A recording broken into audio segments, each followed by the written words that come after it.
I have a great time with my life, and I want to share it. I love living.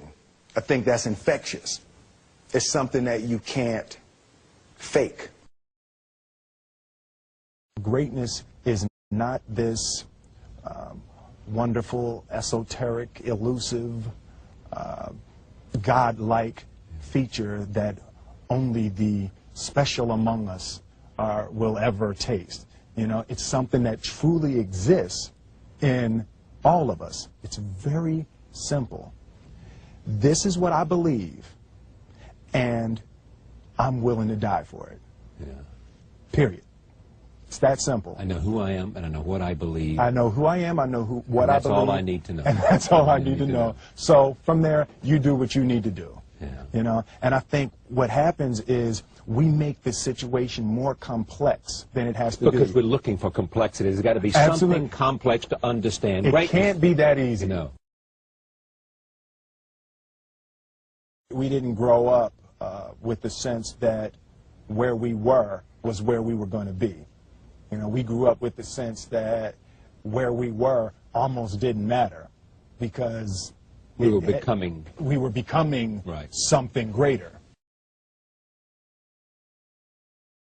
The separation of talent and skill is one of the greatest misunderstood concepts for people who are trying to excel, who have dreams, that want to do things. Talent you have naturally. Skill is only developed by hours and hours and hours of beating on your craft. I've never really viewed myself as particularly talented. Where I excel is ridiculous, sickening work ethic. You know, while the other guy's sleeping, I'm working. While the other guy's eating, I'm working. There's no easy way around it. No matter how talented you are, your talent is going to fail you if you're not skilled. Mm-hmm. You know, if you don't study, if you don't work really hard and dedicate yourself to being better every single day, mm-hmm. you'll never be able to communicate with people, with your artistry, the way that you want. So the only thing that I see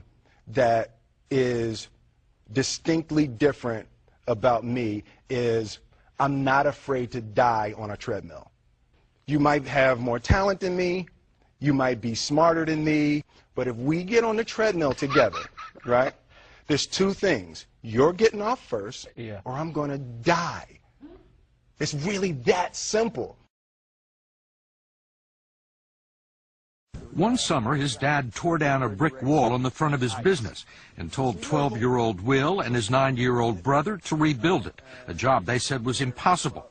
It took them a year and a half, but they did it. And he said, now don't you ever tell me it's something that you can't do. You don't try to build a wall. You don't set out to build a wall. You don't say, I'm going to build the biggest, baddest, greatest wall that's ever been built. You don't start there. You say, I'm going to lay this brick as perfectly as a brick can be laid. And you do that every single day. And soon you have a wall. And soon you have a wall. You know, it's an idea that my grandmother always had, that, you know, if you're going to be here, then there's a necessity to make a difference. She always instilled the responsibility, the spiritual responsibility that you have to make every group you come in contact with better. I want to do good. Yeah. I want the world to be better because I was here. I want my life, I want my work, my family, I want it to mean something. And it's like, it has, if you are not making someone else's life better, then you're wasting your time. You know, like your life will become better by making other lives better. I want to represent an idea. I want to represent possibilities. I want to represent the idea that you really can make what you want. One of my favorite books is The Alchemist, Paulo Coelho, and that's just, I just believe that. I believe that I can create whatever I want to create. The first step before anybody else in the world believes it is you have to believe it. There's no reason to have a plan B because it distracts from plan A. I think that there's a certain delusional quality that all successful people have to have. You have to believe that something different than what has happened for the last 50 million years of history. You have to believe that something different can happen. Confucius said, he who says he can and he who says he can't are both usually right. Being realistic is the most commonly traveled road to mediocrity. Why would you be realistic? What's the point of being realistic? Just put up a barrier. Yeah, I'm going to do it. It's done. It's already done. The second I decide it's done, it's already done. So now we just got to wait for y'all to see. It's unrealistic to walk in a room and flip a switch and lights come on. That's unrealistic.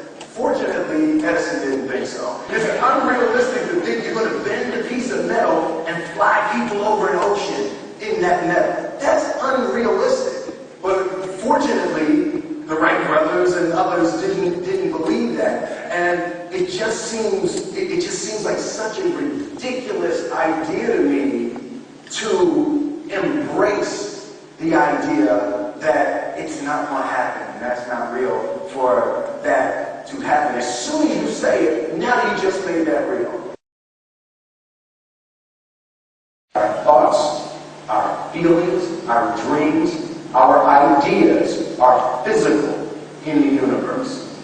That if we dream something, if we picture something, if we commit ourselves to it, that is a physical thrust towards realization that we can put into the universe. That the universe is not a thing that's going to push us around. That the world and people and situations are not something that are going to push us around. That we are going to bend the universe and command and demand that the universe become what we want it to be. I study the patterns of the universe. There's a redemptive power that making a choice has, you know, rather than feeling like you're at effect to all the things that are happening. Make a choice, right? You just decide what it's going to be, who you're going to be, how you're going to do it. Just decide. And then from that point, the universe is going to get out your way. It's water. It wants to move and go around stuff, you know. You know, there's a flow of the universe that I've grown to know just how to go with it. I realized that to have the level of success that I want to have, it's difficult to spread it out and do multiple things. It takes such a desperate, obsessive focus. You really got to focus with all of your fiber and all of your heart and all of your creativity. I'm motivated by fear. Fear. You know? Fear of what? Fear of fear.